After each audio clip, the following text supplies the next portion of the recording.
These are wolf tracks.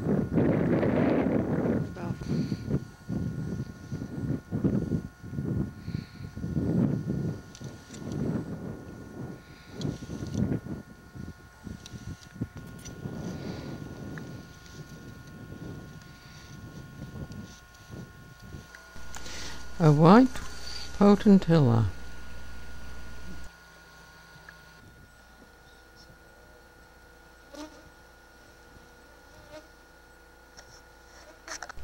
This shiny rock I'm focusing on is a glacially polished piece of granite, and the overburden or weight of the glacier can be estimated by the amount of polish on the rock. Metamorphosed marine sand. it's broken into cubes.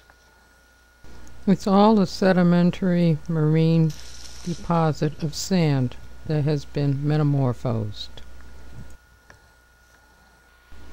This is how dark it gets at around midnight in this area. It's July 7th, 1990. I wanted to show you the different changes in levels of water. It's about 7 inches a day it drops. And then from there, I'm showing you the only waterfall we came upon. It was a whole 8 feet tall as it splashed down on the deck of my kayak, just to give you some amusement. This is my klepper. All this water is rushing madly down the river. Here are some more level changes just to show you the range. And now I am just gliding back out and around onto the Baillie itself. You can see all these little levels of water change.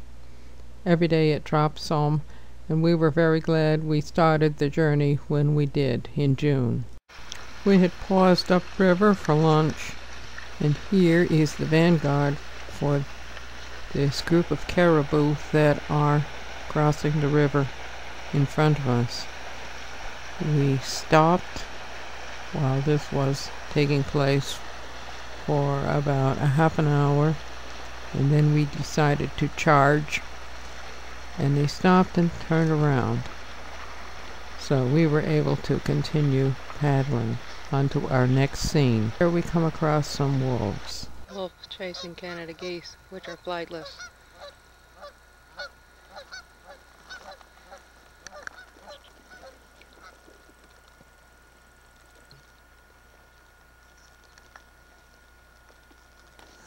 Wolf puppies and the mother. Caribou have just migrated through this area. They're learning how to hunt. That's why they're chasing the geese. Mother has the goose. Isn't that one?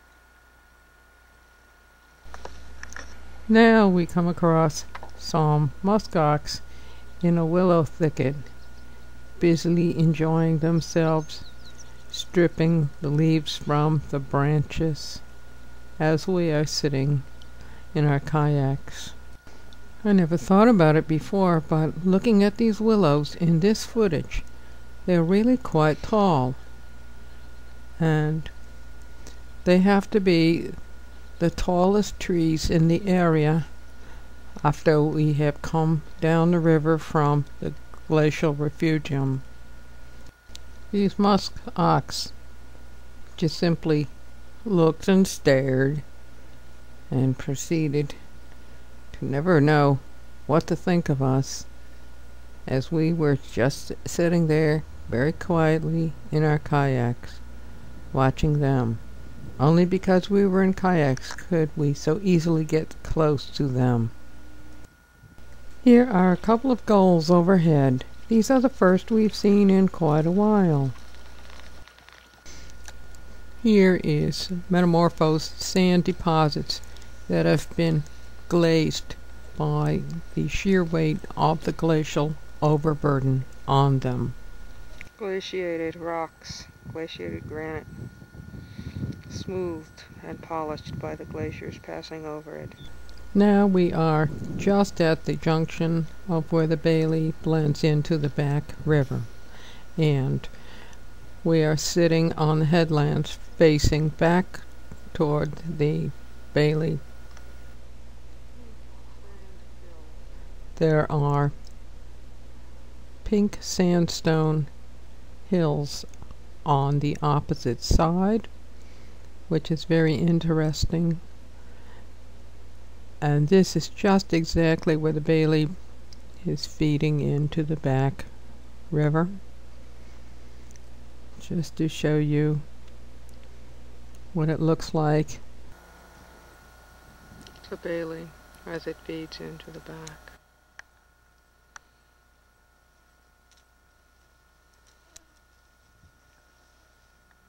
This is a clump of regurgitated bones that have been coughed up by a bird of prey. Here are the caribou coming along as we're sitting along the edge of the back river on a high knoll. They don't notice with our presence. And then suddenly when they do, here they go, off and away. We're floating down the back river this morning. Cloudless blue sky. Quite warm today. The mosquitoes have hatched. They're out in full force. Feel water for grayling at the bottom.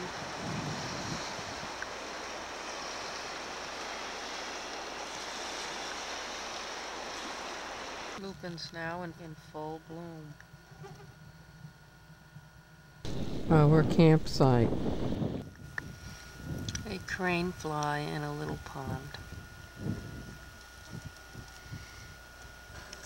Lots of mosquitoes out today. They're everywhere. Water bugs skittering around.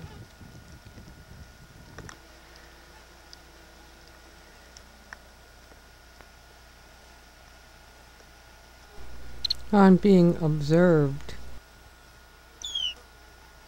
A Lapland longspur.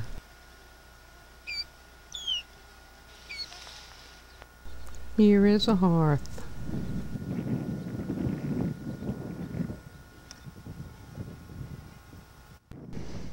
Some tall grasses and a potentilla. Member of the rose family. Pushed frost out of the soil.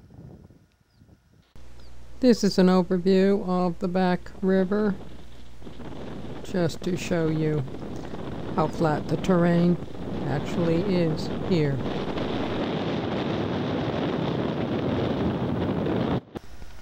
A pair of ducks on the river in front of our tent. The moon, first time it's been dark enough for us to be able to see it. I'm showing you a panoramic view of the sky. Now we are swinging around toward westward area, just to show you the colors and the shapes of the clouds, which are really quite interesting. Just a while later, a tent ring showing that people have been here before, and they weighted the edges of their tent down with stones. It was especially interesting that this rock should be so heavily covered with this lichen. Off from the bluff where we were camping on our last few days came Arctic terns. They love to hunt in the riffles in this area. Arctic terns migrate from the North Pole to the South Pole every year. I found it especially fascinating to watch how efficiently they are able to fly. They are such elegant birds. And this is our last evening, the sunset. Now we are taking off, and it's always a delight to be able to look out the window and watch what everything looks like from an airplane. I'm showing you an overview of where we have paddled. We're on the back river, and you can see there's a lot of pink feldspathic sand in this region. Indeed, it's very flat, and in the shallow areas you can actually bathe in warm water. However, there's endless mosquitoes at this time of year. But here it is from the air, this very area where we spent a couple of weeks paddling, fishing, and exploring. It was just a wonderful experience to see the Canadian Shield area, something that is for such a long time just the same as when it first formed. Thank you, your narrator, GEFerris.